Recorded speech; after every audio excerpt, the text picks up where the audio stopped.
ప్రతిపక్షంగా ఉన్న వాళ్ళందరూ చాలా విషయాలు, చాలా అవాస్తవాలు మాట్లాడారు అధ్యక్ష.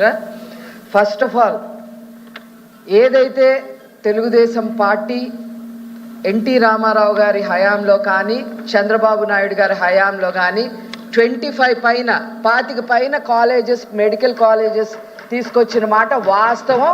మీకు కావాలంటే ఈ నోట్ కూడా పంపిస్తాం అధ్యక్ష. తర్వాత మీకు ప్రైవేటైజేషన్ మీద ఎందుకంత మోజు అని మాట్లాడుతూ ఉన్నారు. అసలు ఎవరు చేస్తున్నారు ప్రైవేటైజేషన్ అనేది ఇది ప్రైవేటైజేషన్ కాదు, ఇది public private partnership PPP model అని చెప్తా ఉన్నాం అధ్యక్ష.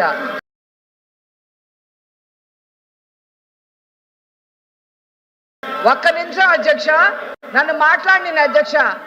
ప్రైవేటైజేషన్ చేయటం అంటే ఏంటో జగన్మోహన్ రెడ్డి గారిని కనుక్కోమని చెప్తాను అధ్యక్ష. గంగవరం పోర్టుని ఏ రకంగా ప్రైవేటైజేషన్ చేశారో, కోఆపరేటివ్ మిల్క్ ఫ్యాక్టరీని ఏ రకంగా ప్రైవేటైజేషన్ చేశారో,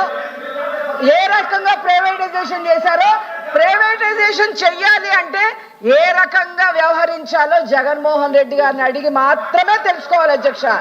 తర్వాత అధ్యక్ష, మూడో విషయం అధ్యక్ష, నేను ఒకటే చెప్తున్నా అధ్యక్ష.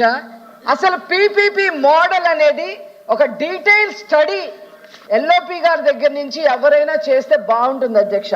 ఈ పీపీపీ మోడల్ అనేది ఒక పార్టీకి సంబంధించిందో, ఒక వ్యక్తికి సంబంధించిందో కాదు అధ్యక్ష. కొన్ని దశాబ్దాలుగా భారతదేశంలో అభివృద్ధి కోసం, ఇన్ఫ్రాస్ట్రక్చర్ కోసం, సర్వీసెస్ కోసం ఈ పీపీపీ మోడల్ని అందరూ కూడా ఆహ్వానిస్తున్నారు అధ్యక్ష. మీరు రైల్వేస్ తీసుకోండి, ఎయిర్పోర్ట్లు తీసుకోండి, అదేవిధంగా నేషనల్ హైవేస్ తీసుకోండి, గ్రీన్ ఫీల్డ్ ఎయిర్పోర్ట్లు తీసుకోండి, ఏది తీసుకున్నా కూడా నేనే పవర్ ప్లాంట్ ఇక్కడ మన ఆంధ్ర రాష్ట్రంలో పవర్ ప్లాంట్లు, ఏది Krishnapatnam ultra mega power plant దగ్గర నుంచి అన్నీ కూడా పబ్లిక్ ప్రైవేట్ మోడల్లో చేసినవి అధ్యక్ష. దీనివల్ల ఏంటి అంటే, ఈ మోడల్ తీసుకోవటం వల్ల రిస్క్ షేరింగ్ ఒకటి, ఇంక్రీజ్డ్ ఎఫిషియన్సీ ఒకటి, సర్వీస్ డెలివరీ బాగుంటుందనే ఉద్దేశంతో ఈరోజు ఈ మోడల్ని నారా చంద్రబాబు నాయుడు గారు తీసుకోవాలి అని చెప్పి ఒక నిర్ణయం తీసుకున్నారు అధ్యక్ష.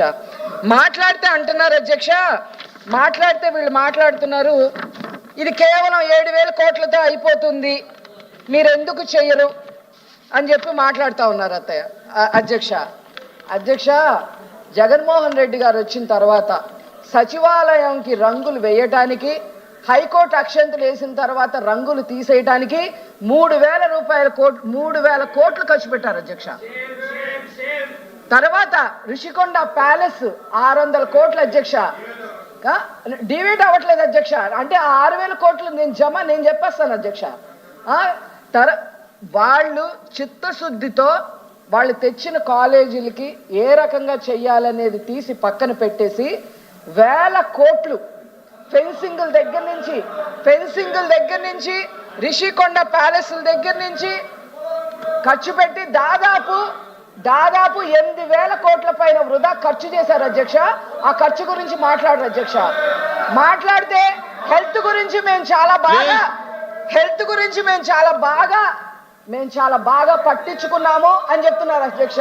నిజంగా ప్రజల ఆరోగ్యం గురించి మీరు బాగా పట్టించుకున్నట్టయితే 1,000 కోట్లు ఆరోగ్యశ్రీ బకాయిలు ఎందుకు పెట్టారు అధ్యక్ష? ఎన్టీఆర్ యూనివర్సిటీ పేరుని సరే మీరు మార్చుకున్నారు, రాజశేఖర్ రెడ్డి గారు అని చెప్పి మార్చుకున్నారు సరే, అది పక్కన పెట్టండి. అది రాజకీయం అనుకుంటారో, వాళ్ళకి ఇష్టం అనుకుంటారో, మీరు మార్చుకున్నారు.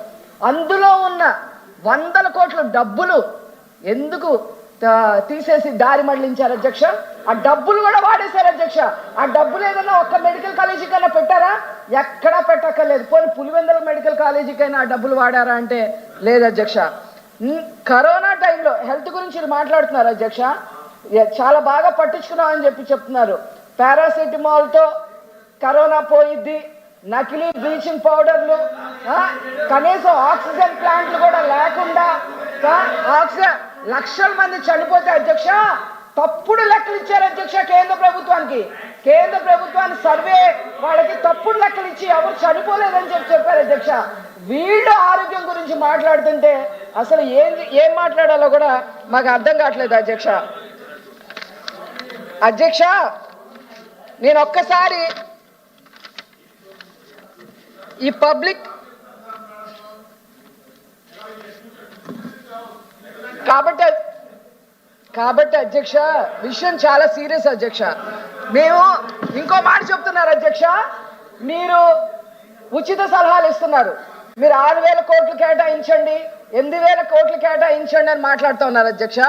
వీళ్ళు కేంద్ర సహకారం లేకుండా నాకు తెలిసి కేవలం ఒక 300 కోట్లు మాత్రమే ఖర్చు పెట్టారు అధ్యక్ష ఈ 5 ఏళ్లలో. ఈ 5 ఏళ్లలో 300 కోట్లు, ఎక్కడా కూడా బడ్జెట్ కేటాయింపులు కూడా లేవు అధ్యక్ష. జనరల్ గా ఏంటంటే ఏ పార్టీ వచ్చినా కూడా, ఏ ప్రభుత్వం వచ్చినా కూడా కనీసం బడ్జెట్ లో కేటాయిస్తారు అధ్యక్ష.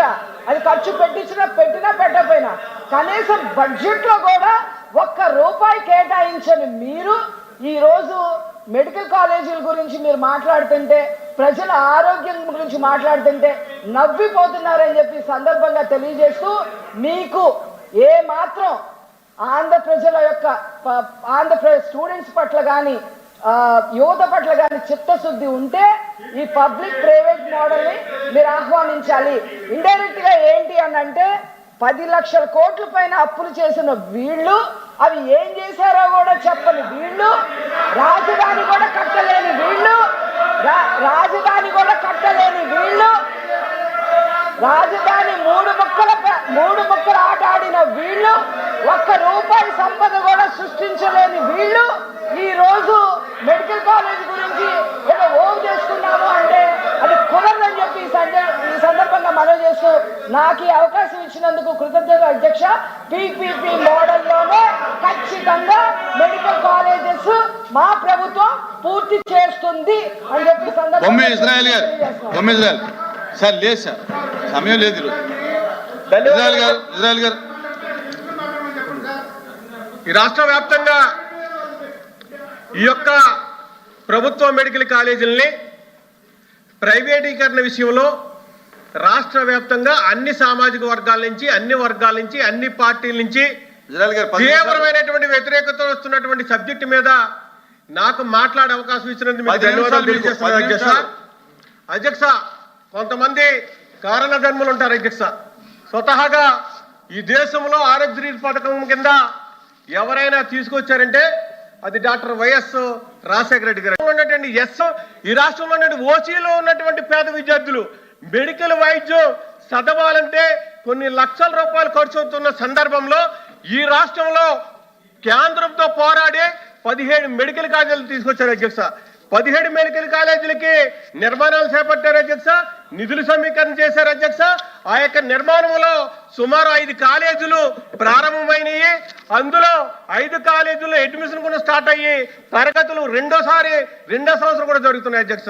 అందులో 2 కాలేజీలు మళ్ళీ ఈ సంవత్సరం నుంచి పాడేరు కానీ తర్వాత విజయనగరం కానీ జరుగుతున్నాయి అధ్యక్ష. అయితే అధ్యక్ష, నేను చెప్పేది ఏంటంటే, ఒక మెడికల్ కాలేజీ వస్తే కనుక అధ్యక్ష, ఆ కాలేజీకి స్టూడెంట్సే రారు అధ్యక్ష.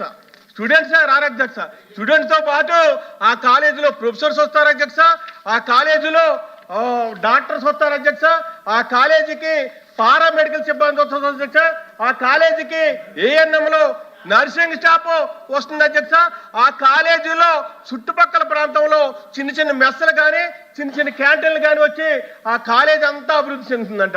ఆ ప్రాంతం అంతా కూడా అభివృద్ధి చెందుతుంది అధ్యక్ష. మరి ఇటువంటి ప్రాంతం అభివృద్ధి చెందుతుందంటే అది అంతేకాకుండా అధ్యక్ష, ప్రభుత్వ మెడికల్ కాలేజ్ అంటే కాలేజీ మాత్రమే కాదు అధ్యక్ష. ప్రభుత్వ మెడికల్ కాలేజ్ అంటే ఏంటంటే అది ప్రభుత్వ ఆసుపత్రి అధ్యక్ష. ఈ రోజు గుంటూరులో డయేరియా వచ్చింది అధ్యక్ష, విజయవాడలో డయేరియా వచ్చింది అధ్యక్ష. పేదవాడు కార్పొరేట్ కాలేజీకి వెళ్ళి, కార్పొరేట్ హాస్పిటల్కి వెళ్ళి వైద్యం చేయించుకోవాలంటే సరిపోతాడు అధ్యక్ష. మరి ఈరోజు గుంటూరులో కానీ విజయవాడలో కానీ వచ్చినటువంటి డయేరియాని బట్టి ఇవాళ ప్రభుత్వ ఆసుపత్రుల్లోనే వైద్యం జరుగుతుందంట, నాణ్యమైన వైద్యం వాళ్ళకి అందుతుంది అధ్యక్ష. అదే సందర్భంలో